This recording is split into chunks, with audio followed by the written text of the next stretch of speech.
Go. Huwag ka kabahan. Magandang hapon po sa ating lahat.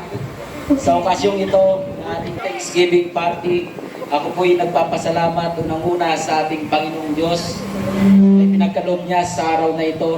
Nais ko ring ipahayag ang taos-pusong pasasalamat sa mga taong patuloy na nagbibigay gabay at suporta sa aming lahat. Unang-una sa aming chairman, Mr. Alfonso Nang, at ang aming butihing presidente, Mr.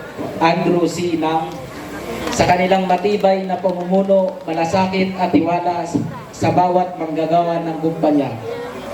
Nagpapasalamat din po kami sa lahat ng Vice President sa inyong dedikasyon at pagtulong sa lahat ng inyong bawat departamento, sa lahat ng distributors, at sa ating lahat na patuloy na nakikipagtulungan upang mapanatili ang pagkakaisa, respeto, at kapakanan ng lahat.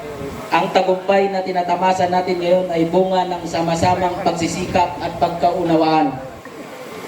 Maraming salamat po sa pagkakataong maging bahagi ng kumpanyang ito. Naway magpatuloy ang ating magandang samahan at mas marami pa tayong tagumpay na pagsaluhan. Maraming salamat at magandang hapon muli sa ating lahat. Thank you. Okay, thank you. Salamat, Mr. Junior President.